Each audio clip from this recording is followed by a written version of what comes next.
Aujourd'hui, on va parler d'un objet que vous connaissez bien. Quelque chose de si ordinaire, si présent dans votre quotidien, qu'on oublie presque d'y prêter attention. C'est un métal gris, dense, un peu lourd dans la main. On en trouve partout, dans les charnières des portes, dans les rails de chemin de fer, dans les immeubles qui nous abritent.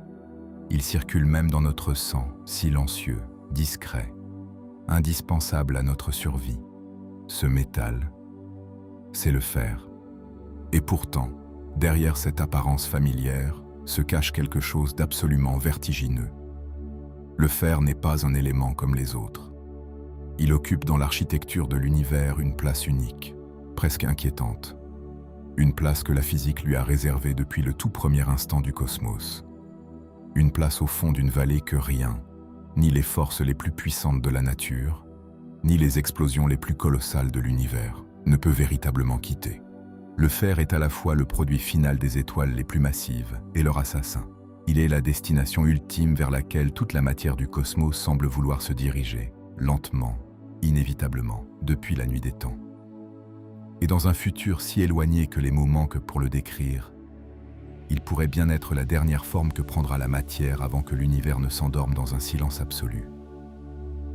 Pour comprendre tout cela, il faut commencer par descendre très loin, plus bas que les atomes, plus bas que les électrons et les protons. Il faut aller au cœur même de la matière, là où se jouent des forces qui dépassent tout ce que l'on peut ressentir à notre échelle humaine. Chaque atome de matière possède en son centre un noyau. Ce noyau est composé de deux types de particules. Les protons, qui portent une charge électrique positive, et les neutrons, qui n'en portent aucune. Ces particules sont maintenues ensemble parce que les physiciens appellent la force nucléaire forte. C'est l'une des 4 forces fondamentales de la nature, et de loin la plus puissante à courte distance. Elle est si intense qu'elle surmonte la répulsion électrique entre les protons, qui normalement se repoussent avec une violence considérable, puisqu'ils portent tous la même charge. Pour mesurer la solidité d'un noyau, les physiciens utilisent une grandeur qu'on appelle l'énergie de liaison. Elle représente l'énergie qu'il faudrait fournir pour démonter un noyau, pour séparer tous ces protons et tous ces neutrons les uns des autres. Plus cette énergie est grande par particule, plus le noyau est stable, plus il est solidement tenu ensemble. C'est en quelque sorte la mesure du degré de solidité d'un noyau atomique. Si on trace cette énergie de liaison pour chaque élément du tableau périodique, du plus léger au plus lourd, on obtient une courbe remarquable. Elle ressemble à une colline inversée. Elle monte depuis les éléments légers, atteint un maximum quelque part au milieu, puis redescend vers les éléments très lourds. L'hydrogène, avec son unique proton, est tout en bas à gauche. Son noyau est faiblement lié, fragile. En remontant, on trouve l'hélium plus stable, puis le carbone, l'oxygène, le silicium, chacun un peu plus stable que le précédent. De l'autre côté, au-delà du sommet, les éléments très lourds comme l'uranium sont de moins en moins stables. Certains se désintègrent spontanément, en émettant des particules et de l'énergie. C'est la radioactivité naturelle, la matière, qui cherche à se rapprocher du fond de la vallée.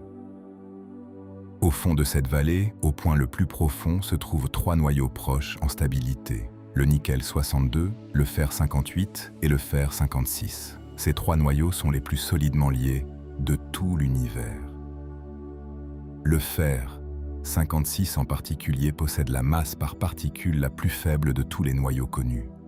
Cela le rend unique. Peu importe la direction depuis laquelle vous approchez ce fond, peu importe que vous arriviez par la fusion ou par la fission, vous aboutissez toujours à la même destination. Le fer. Il est impossible d'en extraire de l'énergie, ni en le cassant, ni en le fusionnant. C'est un mur, une impasse nucléaire, le fond absolu. Et c'est là que réside le secret du fer. Pensez à une grande vallée entre 2 montagnes.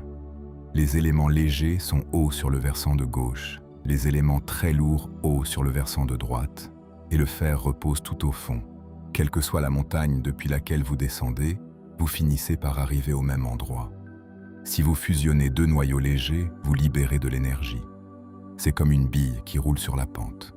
La fusion de l'hydrogène en hélium libère une énorme quantité d'énergie, celle qui fait briller le Soleil depuis des milliards d'années. Mais à mesure qu'on s'approche du fer, chaque réaction libère un peu moins. La pente s'aplatit, les rendements diminuent. Et quand on arrive au fer, la pente est nulle. Il n'y a plus rien à gagner. Des astrophysiciens ont imaginé une expérience de pensée vertigineuse. Si, au moment du Big Bang, l'univers avait maintenu l'équilibre entre ces particules juste un peu plus longtemps, toute la matière se serait immédiatement organisée en noyaux de fer. Pas d'hydrogène, pas d'hélium, aucun combustible, pas d'étoiles, pas de lumière, pas de vie. Un univers né directement à son état final, froid, inerte, épuisé avant même d'avoir commencé. Mais le Big Bang s'est arrêté trop tôt. L'univers est resté riche en hydrogène, riche en énergie disponible. Et ce déséquilibre est la raison même pour laquelle les étoiles existent. Elles sont les instruments par lesquels l'univers descend lentement cette pente vers le fer. Les étoiles ordinaires, celles qui ressemblent à notre Soleil, ne produisent jamais de fer. Elles passent leur vie à transformer l'hydrogène en hélium, puis s'éteignent paisiblement en naines blanches après plusieurs milliards d'années. Ce sont des existences longues, stables, presque sereines à l'échelle cosmique. Mais les étoiles massives, celles qui dépassent environ 8 fois la masse du Soleil, vivent une existence radicalement différente. Elles brûlent bien plus vite, bien plus fort. Une étoile de 25 fois la masse du Soleil consommera la totalité de son combustible en moins de 10 millions d'années, là où le Soleil vivra 10 milliards d'années. C'est une différence d'un facteur 1000. Ces géantes sont voraces. Elles brûlent leur hydrogène central à une vitesse prodigieuse. Et quand il vient à manquer, plutôt que de s'éteindre, elles se contractent, la température au cœur monte encore, et un nouveau combustible s'allume, puis un autre encore, puis un autre.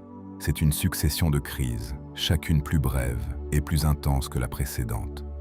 Suivons une de ces étoiles massives dans ces dernières années. Elle commence par brûler l'hydrogène en hélium pendant environ 7 millions d'années, une durée immense à notre échelle humaine mais brève à l'échelle cosmique.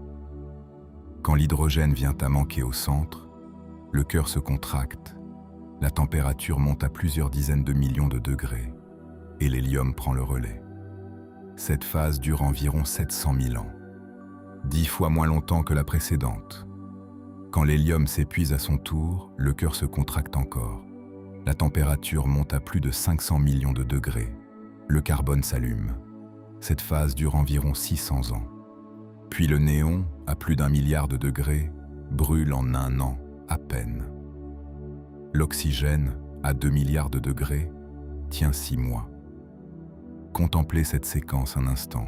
7 millions d'années, 700 000 ans, 600 ans, 1 an, 6 mois.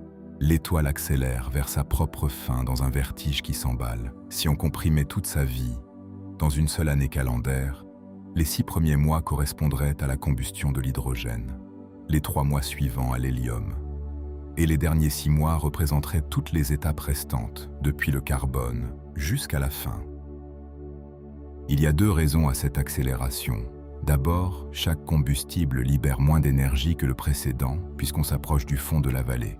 L'étoile doit donc brûler toujours plus vite pour soutenir son propre poids. Ensuite, à partir de la combustion du carbone, un phénomène particulier entre en jeu.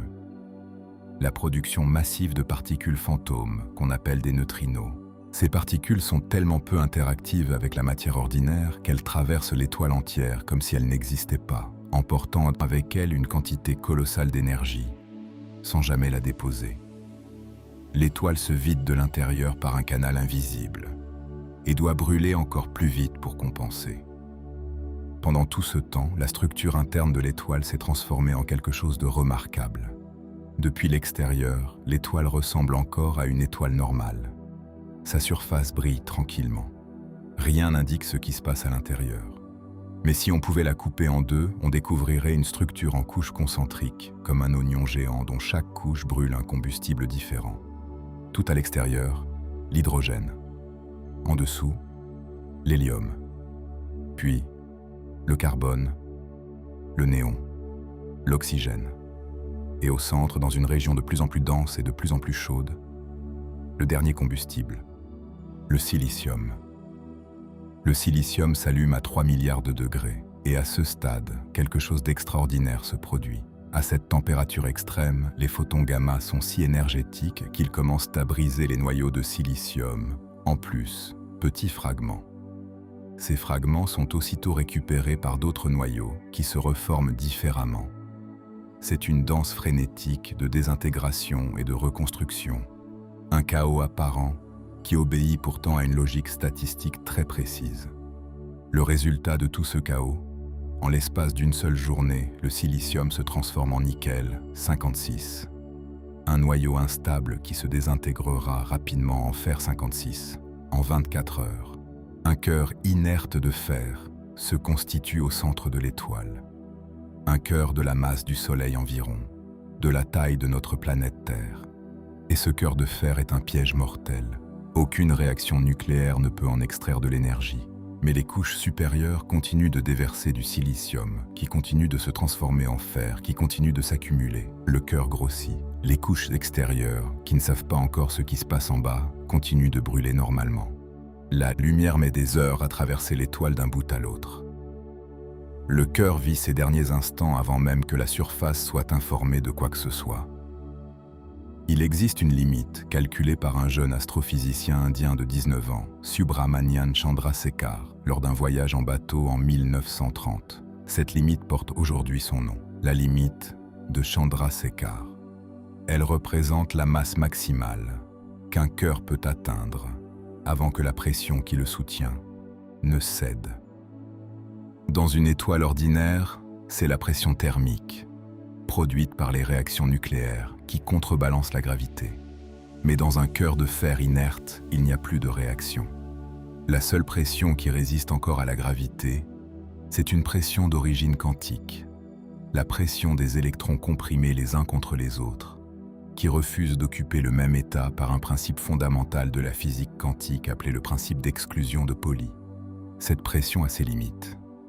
Quand la masse du cœur de fer dépasse environ 1,4 fois la masse du Soleil, elle s'effondre. Et cet effondrement est l'un des événements les plus violents que l'univers puisse produire. Tout commence en quelques dixièmes de seconde. À 10 milliards de degrés, les photons gamma brisent les noyaux de fer en fragments plus petits, absorbant l'énergie thermique qui soutient encore le cœur. En même temps, les protons capturent les électrons et se transforment en neutrons, faisant disparaître la pression de dégénérescence qui constituait le dernier rempart contre l'effondrement. Ce dernier rempart s'évapore, le cœur tombe en chute libre. En moins de 10 millisecondes, il passe d'un rayon de 3000 km à 20 km à peine.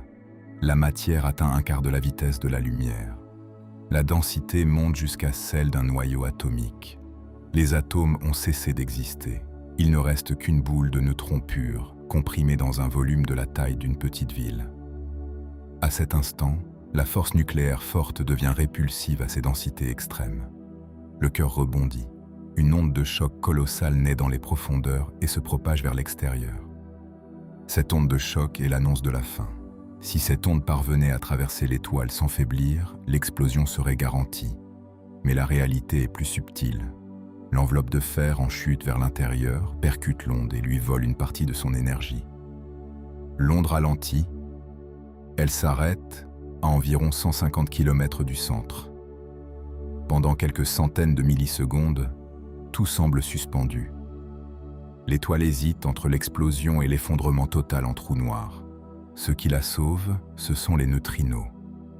L'étoile à neutrons qui vient de se former au centre émet en une dizaine de secondes une quantité de neutrinos proprement inimaginable, environ 10 puissance 58 particules. C'est un nombre bien plus grand que le nombre total d'étoiles dans l'univers observable. Ces neutrinos emportent avec eux la quasi-totalité de l'énergie libérée par l'effondrement. Normalement, les neutrinos traversent tout sans interagir. Mais ici, la densité est si extrême que même eux interagissent un peu. Un seul % de leur énergie est réabsorbé par la matière derrière l'onde de choc. Un seul %. Et pourtant, c'est suffisant. Ce mince % relance l'onde. Elle déferle à travers l'enveloppe stellaire. Et l'étoile explose. C'est une supernova, En quelques secondes, cette explosion libère plus d'énergie que le Soleil n'en émettra au cours de toute son existence de 10 milliards d'années. La température au moment du rebond atteint 100 milliards de degrés, la plus élevée depuis le Big Bang lui-même. La supernova brille pendant quelques semaines plus fort que des milliards d'étoiles réunies.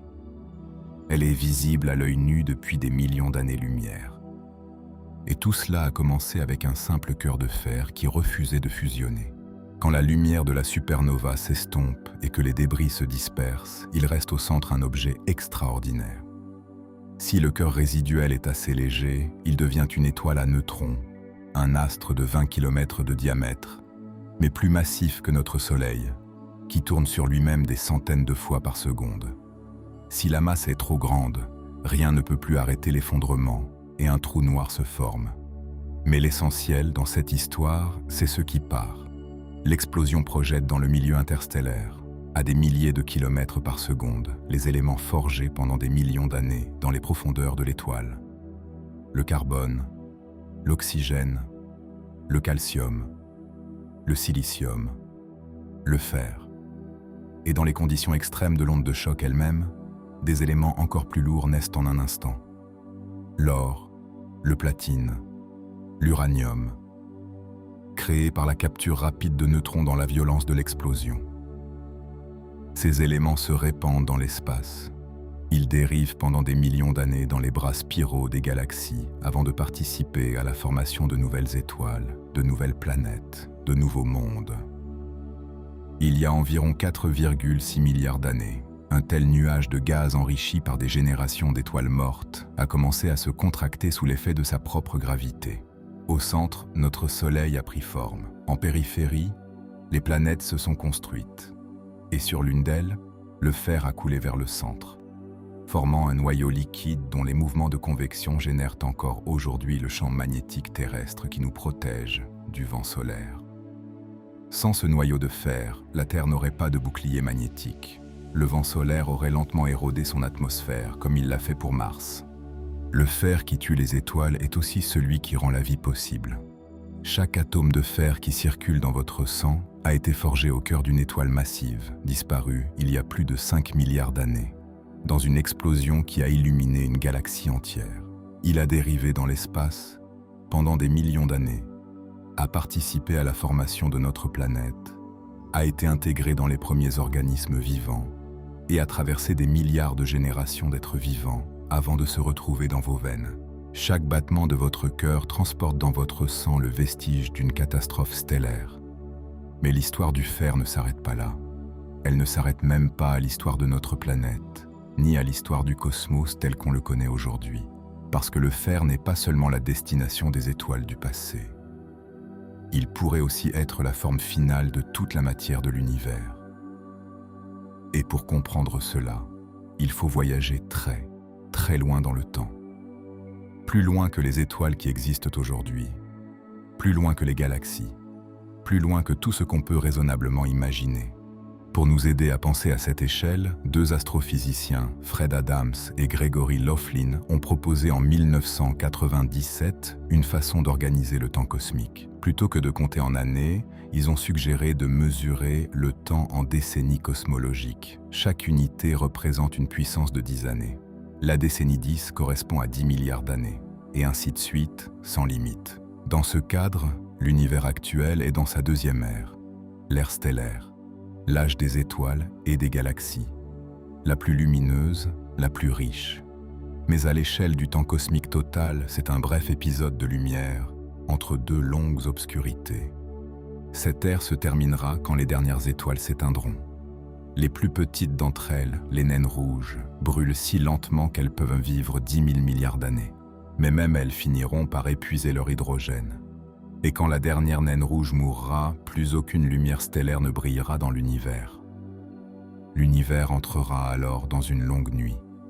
Cette troisième ère s'appelle l'ère dégénérée. Un cosmos obscur et silencieux, peuplé uniquement de cadavres stellaires. Les naines blanches, ces résidus d'étoiles de taille modeste, se refroidissent très lentement dans le vide. Les naines brunes, ces objets trop petits pour avoir jamais fusionné de l'hydrogène, dérivent invisibles dans l'obscurité. les étoiles à neutrons ralentissent peu à peu leur rotation. Sur des durées extraordinairement longues, même les galaxies se dissolvent. Les étoiles mortes échangent de l'énergie gravitationnelle les unes avec les autres, comme les molécules d'un liquide qui s'évapore. Les plus rapides s'échappent dans le vide intergalactique. Les plus lentes spiralent vers les trous noirs centraux. Les naines blanches continuent de se refroidir. Après des milliards de milliards d'années, elles cristallisent. Elles deviennent ce qu'on appelle des naines noires.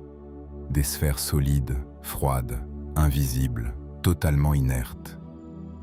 Aucune naine noire n'existe encore dans l'univers actuel, car le cosmos est trop jeune. Pendant ce temps, les trous noirs deviennent les dernières structures de l'univers. Mais même eux ne sont pas éternels. Un phénomène prédit par Stephen Hawking en 1974 les érode très lentement. Au voisinage de leur horizon, le vide quantique produit des paires de particules dont l'une s'échappe dans l'espace, emportant une infime fraction d'énergie. C'est le rayonnement de Hawking. Sur des durées inimaginables, les trous noirs s'évaporent. Le dernier d'entre eux disparut. L'univers entre dans son ultime ère. Un océan de photons dilués dans un espace en expansion éternelle. Rien de reconnaissable ne subsiste, sauf la matière ordinaire. Les naines noires sont encore là, dans ce cosmos éteint. Des sphères de carbone et d'oxygène cristallisées, silencieuses, froides, flottant dans un vide absolu. Aucune chaleur, aucune lumière, aucune réaction chimique ou nucléaire. On pourrait croire qu'elles sont là pour toujours. Mais la mécanique quantique n'a pas dit son dernier mot. Il existe dans la physique un phénomène qu'on appelle l'effet de tunnel. Dans le monde de notre quotidien, une balle qui n'a pas assez d'énergie pour franchir un mur reste bloquée. Mais dans le monde quantique, les particules sont décrites par des nuages de probabilités qui ne s'arrêtent jamais tout à fait contre une barrière.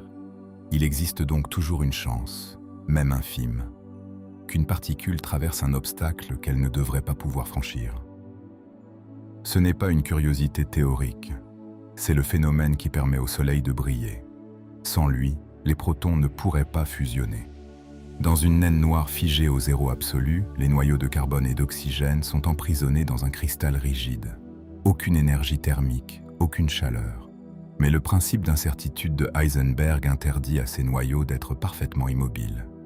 Ils conservent une vibration résiduelle, une propriété fondamentale de la matière quantique. Et très rarement, deux noyaux voisins se retrouvent suffisamment proches pour que l'effet de tunnel leur permette de fusionner.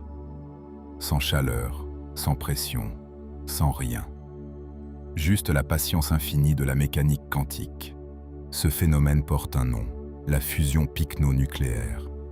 Il a été décrit pour la première fois par Alastair Cameron en 1959.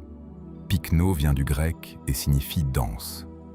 Cette fusion opère non pas grâce à la chaleur, mais grâce à la densité extrême du cristal, qui rapproche les noyaux suffisamment pour que l'effet tunnel devienne possible. En 1979, le physicien Freeman Dyson a compris ce que cela signifiait pour le destin de l'univers. Il a réalisé que si on laisse la mécanique quantique agir pendant un temps suffisamment long, elle peut transformer n'importe quel noyau en fer, parce que le fer est au fond de la vallée et que l'effet de tunnel permet à la matière de descendre cette pente même sans aucune énergie thermique. Pas besoin de chaleur, pas besoin d'une étoile. Il suffit d'attendre. Combien de temps? C'est ici que les chiffres deviennent vertigineux. La fusion picno-nucléaire transformerait les noyaux d'une naine noire en fer 56 en environ 10 puissance 1500 ans. Écrit autrement, un 1 suivi de 1500 zéros. Si vous écriviez un zéro par seconde, il vous faudrait 25 minutes pour écrire ce nombre. L'âge actuel de l'univers, lui, s'écrit avec à peine 10 zéros. La différence entre ces deux nombres est si immense qu'aucune analogie ne peut vraiment l'illustrer. Mais la mécanique quantique est infiniment patiente. Sur ces durées inimaginables, ce qui est improbable devient inévitable. La transformation commence au cœur de la naine noire, là où la densité est maximale. Elle progresse lentement vers l'extérieur, atome par atome. Le carbone devient du néon, puis du magnésium, puis du silicium, puis du fer. C'est la forge la plus lente de l'univers. Une forge sans feu, sans lumière, sans bruit. Si vous pouviez observer cette transformation même avec les instruments les plus sensibles qui soient, vous ne détecteriez rien. Les réactions sont si rares et si localisées qu'elles ne produisent aucun signal mesurable. Un murmure quantique dans le silence absolu d'un cosmos mort. Et pourtant, au terme de ce processus prodigieusement long, le résultat serait là. La naine noire se serait transformée en une sphère de fer pur, froide jusqu'au zéro absolu, n'émettant aucune lumière, aucune chaleur, aucun rayonnement d'aucune sorte, invisible, silencieuse, inerte, portée seulement par la pression quantique de ses électrons, sans aucun combustible exploitable, sans aucune réaction possible. C'est ce qu'on appelle une étoile de fer. Mais avant d'arriver à ces étoiles de fer silencieuses, un article publié en 2020 par le physicien Matthew Kaplan a révélé quelque chose que personne n'avait anticipé. Certaines naines noires n'atteignent jamais cet état de calme absolu. Elles explosent. Le mécanisme est le suivant. Quand le cœur d'une naine noire se transforme progressivement en fer, la proportion de protons dans sa matière diminue. Le fer 56 contient moins de protons, proportionnellement, que le carbone ou l'oxygène. Or, ce sont les électrons, liés aux protons, qui fournissent la pression de dégénérescence qui soutient la naine blanche contre l'effondrement gravitationnel. Moins de protons, cela veut dire moins d'électrons, et donc une pression de soutien plus faible. Et une pression plus faible signifie une limite de Chandrasekhar plus basse. Pour une naine noire composée de carbone et d'oxygène, cette limite est d'environ 1,4 fois la masse du Soleil. Pour une sphère de fer pur, elle tombe à environ 1,2 fois la masse du Soleil. La naine noire ne change pas de masse, mais la limite qui la soutient descend vers elle, comme le niveau de la mer qui monterait autour d'une île fixe. Les naines noires dont la masse se situe entre ces deux seuils se retrouvent dans une situation extraordinaire. À mesure que leur intérieur se transforme en fer, leur masse propre finit par dépasser la limite qui s'abaisse. Le sol se dérobe. Et elles s'effondrent. Exactement comme les étoiles massives au moment de la formation de leur cœur de fer, mais des milliards d'éternités plus tard. Le même mécanisme physique se répète dans un contexte radicalement différent. Kaplan les a appelés les supernovas de naines noires, les derniers événements astrophysiques intéressants que l'univers produira jamais. Les plus massives de ces naines noires exploseront en premier, aux alentours de 10 puissance 1100 ans. Les moins massives attendront peut-être jusqu'à 10 puissance 32 000 ans. Ces durées sont si immenses qu'elles rendent background l'âge actuel de l'univers absolument négligeable, comme une fraction de seconde dans une vie humaine. Au total, environ 1% de toutes les étoiles jamais formées connaîtront cette fin spectaculaire. Elles illumineront brièvement un cosmos plongé dans les ténèbres depuis des durées inconcevables, comme des feux d'artifice, dans un désert infini. Puis l'obscurité reviendra. Il n'y aura personne pour les observer. Aucun être conscient pour noter leur existence. Aucun instrument pour enregistrer leur lumière. Ces supernovas seront les plus solitaires de l'histoire du cosmos. Et pourtant, elles se produiront, parce que la physique n'a pas besoin de témoins pour fonctionner. Les naines noires trop légères pour exploser, elles, continuent leur transformation silencieuse. Le fer s'accumule sans déclencher l'effondrement, et après 10 puissance 1500 ans, elles ont achevé leur transmutation. Ce qui reste est une étoile de fer. Une sphère de fer 56 pure, froide jusqu'au zéro absolu. Aucune lumière ne s'en échappe, aucune chaleur, aucun rayonnement. Elle flotte dans un espace vide de tout, dans un univers si vieux et si étendu, que les galaxies n'existent plus depuis des éternités. Si vous pouviez la toucher, elle serait d'une froideur absolue, impossible à distinguer du vide qui l'entoure. Si vous pouviez la voir, elle serait invisible, car elle n'émet pas un seul photon. Seule sa gravité trahirait sa présence. Une infime courbure de l'espace-temps autour d'un objet qui a renoncé à tout échange avec le reste de l'univers. Il n'existe dans tout l'univers aucune configuration plus stable que celle-là, L'étoile de fer est l'aboutissement logique de toute la physique nucléaire, le point final vers lequel tendaient toutes les réactions depuis le commencement des temps. Chaque étoile qui a jamais brillé, chaque explosion, chaque fusion, chaque fission, tout cela n'était qu'une marche de plus vers ce fond de vallée. Mais ce destin extraordinaire repose sur une condition que la physique n'a pas encore vérifiée. La question est simple. Le proton est-il éternel? Dans le modèle standard de la physique des particules, la réponse est oui.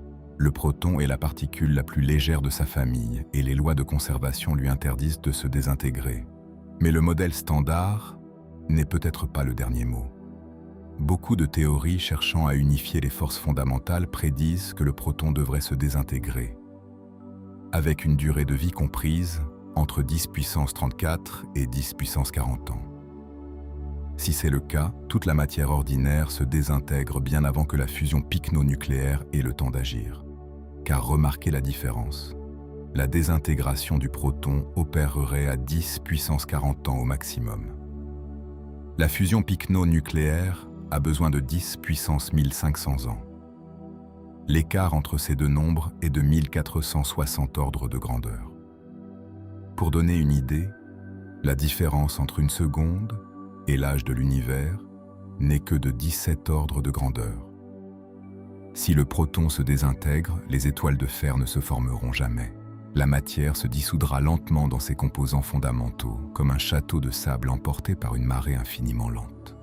C'est pour cette raison que les expériences qui cherchent à détecter la désintégration du proton sont parmi les plus importantes de toute la physique fondamentale. Elles ne cherchent pas seulement à comprendre une particule parmi d'autres. Elles cherchent à savoir si la matière est éternelle ou non. Le détecteur le plus emblématique à ce jour s'appelle Super Kamiokande. C'est une immense cuve souterraine au Japon contenant 50 000 tonnes d'eau ultra pure, tapissée de milliers de capteurs photosensibles. L'idée est simple. L'eau contient des milliards de protons, et le détecteur les surveille tous en permanence. Si l'un d'eux se désintègre, les particules produites créent un flash lumineux bleuté très caractéristique. Depuis 1996, pas un seul événement n'a été détecté. Cela a suffi à réfuter les premières théories de grande unification, mais des versions plus sophistiquées restent possibles. De nouvelles expériences plus sensibles prennent le relais aujourd'hui, notamment Hyper Kamiokande au Japon et Dune aux États-Unis, qui seront opérationnelles dans les années 2030. Si un seul proton est observé en train de se désintégrer, ce sera l'une des découvertes les plus importantes de l'histoire de la physique. Si aucun ne l'est, les étoiles de fer deviendront un peu plus plausibles. La réponse se trouve peut-être en ce moment même, au fond d'une mine japonaise, dans le silence d'une cuve qui attend patiemment. Supposons alors que le proton soit éternel, que la matière persiste, que la fusion pycno-nucléaire fasse son œuvre pendant 10 puissance 1500 ans. Qu'est-ce qui reste à la fin? Une sphère de fer, froide, silencieuse, invisible dans un univers qui a depuis longtemps cessé de ressembler à quoi que ce soit de reconnaissable. Pas de galaxie, pas de nébuleuse, pas de photons. Rien, sauf cette sphère. Et même cette sphère n'est pas éternelle au sens strict, parce que l'effet tunnel ne connaît aucune limite de temps, sur des durées encore plus vertigineuses, des durées qu'on doit écrire comme des tours d'exponentielle, plutôt que comme de simples puissances de 10. Les étoiles de fer pourraient s'effondrer en étoiles à neutrons par effet tunnel macroscopique. La probabilité est si infime qu'elle dépasse toute description. Mais elle n'est pas nulle. Et dans un univers disposant d'un temps infini, tout ce qui n'est pas strictement impossible finit par se produire. Ces étoiles à neutrons s'effondreraient à leur tour en minuscules trous noirs qui s'évaporeraient par rayonnement de Hawking. Et alors, véritablement, il ne resterait plus rien.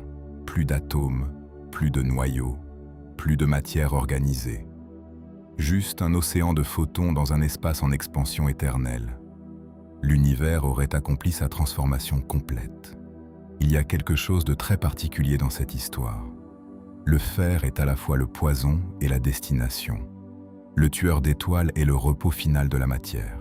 Et les deux processus qui mènent à lui sont opposés en presque tout, sauf dans leur résultat. La nucléosynthèse stellaire produit du fer en une journée à 3 milliards de degrés dans un cataclysme de lumière et de neutrinos. La fusion picnonucléaire produit du fer en 10 puissance 1500 ans, au zéro absolu, dans un silence et une obscurité absolue. L'un est une explosion, l'autre est un murmure, et pourtant, ils mènent au même endroit. L'univers que nous habitons aujourd'hui est riche, lumineux, agité, plein de contrastes et d'événements. Chaque étoile qui brille dans le ciel nocturne est un système qui descend lentement la pente vers le fer. Chaque supernova est une avalanche qui accélère cette descente. Chaque naine blanche qui refroidit dans l'obscurité est un marcheur fatigué qui s'arrête à mi-chemin et attend la force quantique qui le poussera les derniers pas. Depuis le Big Bang, la matière descend, par étapes, par cycle, par génération d'étoiles. Chaque génération plus riche en éléments lourds que la précédente, chaque cycle un peu plus proche du fond. Il faut ajouter une nuance importante, parce que même nos prédictions les plus audacieuses restent provisoires. En 2025, une collaboration internationale a publié des résultats suggérant que l'énergie noire, cette force mystérieuse qui accélère l'expansion de l'univers, pourrait évoluer au fil du temps. Si cette découverte se confirme, elle pourrait transformer notre compréhension du destin cosmique. Car si l'énergie noire change, l'expansion pourrait s'accélérer au point de déchirer toute structure, ou bien s'inverser. Dans ces scénarios, les étoiles de fer pourraient ne jamais se former, non pas à cause du proton, mais parce que le cosmos lui-même changerait de nature avant que le processus n'aboutisse. C'est peut-être la leçon la plus humble de toute cette histoire. Même en regardant vers un futur presque infini, la physique nous rappelle qu'elle n'a pas fini de nous surprendre.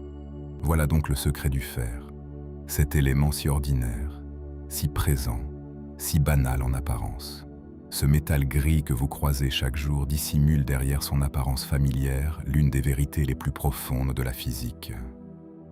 Il est le fond absolu du paysage énergétique de la matière, le point vers lequel toutes les forces convergent, la destination vers laquelle l'univers entier se dirige depuis sa naissance. Le tueur d'étoiles qui est aussi le gardien de la vie, le produit d'une journée de cataclysme et d'une éternité de silence. Il y a quelque chose d'apaisant dans cette idée une fois qu'on la laisse s'installer. L'univers n'est pas chaotique, il suit une direction, pas consciente, pas intentionnelle, mais réelle, inscrite dans les lois de la physique depuis le premier instant. Une tendance profonde à descendre la pente, à trouver l'état le plus stable, à libérer l'énergie qui peut l'être. Et cette tendance mène au même endroit, un endroit froid, silencieux, invisible. Un endroit sans feu, sans lumière, sans bruit, mais aussi sans tension, sans déséquilibre, sans énergie à dépenser. Un endroit qui porte un nom simple, familier, presque banal, le fer.